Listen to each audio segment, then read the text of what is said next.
এজন্য খবরদার আমরা এমন কোনো তুলনা দিতে যাব না যেই তুলনা আমাদের জন্য ভয়াবহতার কারণ হবে। তবে এইখানে যে প্রশ্নটা এসেছে এটা নিয়ে সমস্ত মিডিয়ায় তোলপাড় হয়েছে, সবাই এটা নিয়ে কম বেশি পোস্ট করেছেন।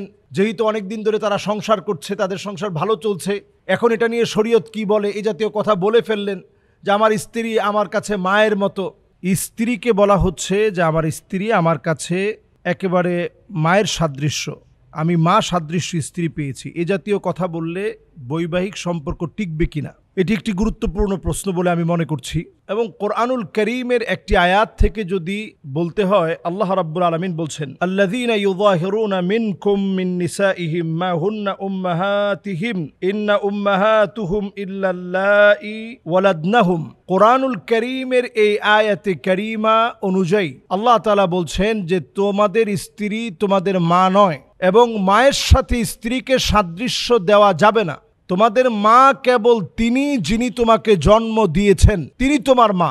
অন্য কাউকে মা বলে যদি আপনি বলে থাকেন যে আমার স্ত্রী আমার মায়ের মতো, এখানে জেহারের একটা বিষয় থাকে। আরবিতে জেহারটা অত্যন্ত মারাত্মক, যেটা দিয়ে 3 তালাকও কখনো কখনো পতিত হতে পারে। যেমন আমরা বলে থাকি যে আপনি স্ত্রীকে বললাম তুমি আমার কাছে আমার মায়ের মতো, উদ্দেশ্য যদি এই হয় যে তাকে 3 তালাক দিয়ে দিব, 3 তালাক শব্দটা বলা কঠিন, বা আমার ছেলে মেয়ে শুনলে কি বলবে, এমন শব্দ বলবো যে শব্দ দিয়ে 3 তালাক পতিত হয়ে যাবে। এই উদ্দেশ্য যদি কেউ বলে যে তুমি আমার কাছে আমার মায়ের মতো, অথবা তুমি আমার কাছে আমার মায়ের পেটের মতো, অথবা তোমার পিঠ আমার মায়ের পিঠের মতো, উদ্দেশ্য যদি এই হয়, মায়ের দিকে যেমন দৃষ্টিকে অবনত রাখতে হয়, এই দৃষ্টি আজকে থেকে তোমার দিক থেকে অবনত করে ফেললাম, উদ্দেশ্য যদি এই হয় তাহলে কিন্তু তলাক পতিত হয়ে যাবে। তবে হ্যাঁ, স্ত্রী অনেক বেশি কেয়ারিং, স্বামীকে অনেক বেশি ভালোবাসে, মহাব্বত করে, স্বামীর পছন্দ অপছন্দের খবর নেয়, স্বামীর ভালোবাসাকে অনেক বেশি দাম দেয়, মূল্যায়ন করে। সেই স্ত্রীকে আপনি বোঝাতে গিয়ে বললেন যে আমার স্ত্রী অনেক কেয়ারিং, ঠিক যেভাবে ছোটবেলায় মা যত্ন নিত, ভালোবাসত এবং স্নেহ করত, স্ত্রী আমাকে মায়ের পরে অনেক বেশি যত্ন করে, ভালোবাসে এবং সম্মান করে। আপনি যখন এই কথা বলবেন, 2 কথার ভিতরে অনেক পার্থক্য। স্ত্রী আমার কাছে মায়ের মতো এই কথা বলা, আর এই কথা বলা যে স্ত্রী আমাকে অনেক বেশি ভালোবাসে, মায়ের মতো করে মা যেভাবে ভালোবাসতো, স্ত্রী এখনকার সময়ে বড় হওয়ার পরে অনেক ভালোবাসে, অনেক স্নেহ করে, অনেক শ্রদ্ধাও করে, সম্মানও করে। বিষয়টা অনেক বেশি আলাদা। যদি স্ত্রী মায়ের মতো এই কথা বলেন, সামাজিকভাবে এটা একটা অবক্ষয় বয়ে নিয়ে আসবে। সন্তানদের কাছে এটা লজ্জার কারণ হবে, মানুষের কাছে এটা লজ্জার কারণ হবে। এজন্য এই জাতীয় শব্দ বলা থেকে আমাদেরকে বিরত থাকতে হবে। তালাকটা 2 ভাবে পতিত হয়, একটা হচ্ছে সরিহ, আরেকটা হচ্ছে কিনায়া, স্পষ্ট আর অস্পষ্ট শব্দ, আরেকটা হচ্ছে জেহার। জেহারের মধ্য দিয়ে তালাক সাব্যস্ত হতে পারে যদি ওই উদ্দেশ্য নিয়ে আপনি বলে থাকেন। এজন্য খবরদার আমরা এমন কোনো তুলনা দিতে যাব না যেই তুলনা আমাদের জন্য ভয়াবহতার কারণ হবে। তবে এইখানে যে প্রশ্নটা এসেছে এটা নিয়ে সমস্ত মিডিয়ায় তোলপাড় হয়েছে, সবাই এটা নিয়ে কম বেশি পোস্ট করেছেন।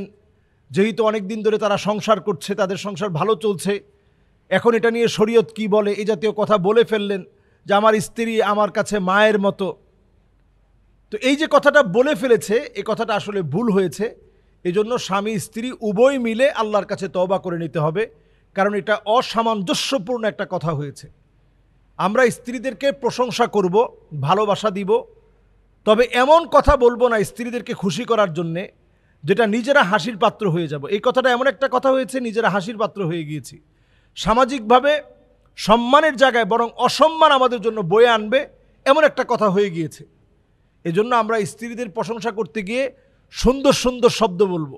নবী আলাইহিস সালাতু ওয়াস সালাম যে শব্দ শিখিয়েছেন, নবীজি বলতেন আনতি হুমায়রা, তুমি রেগে গেলে আরও বেশি সুন্দরী হয়ে যাও, এটা একটা প্রশংসা। তো আম্মা জান এতে করে হাসি দিতেন। নবীজি সাল্লাল্লাহু আলাইহি সাল্লাম স্ত্রীদেরকে বিভিন্ন ছোট ছোট নাম নিয়ে ডাকতেন। আম্মাজানদের প্রশংসায় বলতেন যে খাদিজা আমার কাছে সবচেয়ে সেরা, আবার বলতেন আয়েশা আমার কাছে সেরা। কখনো কখনো খাবারের সঙ্গে তুলনা দিতেন যে আমার কাছে আমার স্ত্রীদের মধ্য থেকে খাদিজা, আয়েশা এরা এত সেরা, সারিদ নামক খানা যেমন আমার কাছে সেরা। আরব দেশে সারিদ নামক খানাটা অত্যন্ত প্রিয় খাবার। রুটি, ভাত, ঝোল, গোশতের ঝোল মিলিয়ে একসাথে খাওয়া। তো রাসূল এই খাবারটা খুব পছন্দ করতেন, কিন্তু খুব বেশি সময় খেতে পারতেন না, কারণ সেই সময়ে সে সামর্থ্যটা ছিল না। খুব বেশি এই খাবারটা রাসূল খেতে পারতেন না। এই সারিদ খানার সঙ্গে রাসূল তুলনা করছেন, সারিদ যেমন আমার কাছে প্রিয় খাবার,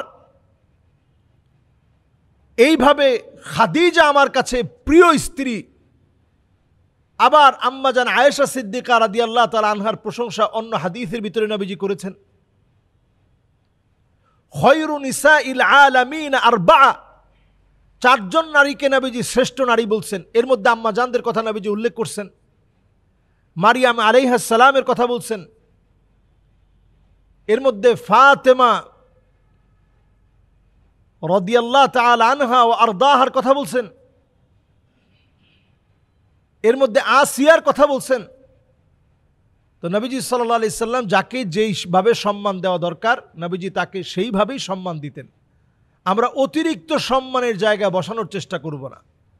অতিরিক্ত শব্দ চয়ন এটা আমাদের জন্য কখনো কখনো ভয়াবহতার কারণ বয়ে আনবে। সংসারটা ভেঙে যাবে, মানুষের কাছে হাসির পাত্র হব। আল্লাহ তাআলা আমাদেরকে বোঝার তৌফিক দান করুক। তবে এটার মধ্য দিয়ে তালাক পতিত হয় না নিশ্চয়ই। উনি স্ত্রীকে ভালো বোঝানোর জন্য, কেয়ারিং বোঝানোর জন্য এবং অনেক বেশি যত্নশীল এটা বোঝানোর জন্য মূলত উনি বলেছেন। তবে শব্দ চয়নটা অনেক অসুন্দর হয়েছে। এই জাতীয় শব্দ চয়ন আমরা কেউ করব না। আসসালামু আলাইকুম ওয়া রাহমাতুল্লাহি ওয়া বারাকাতুহু।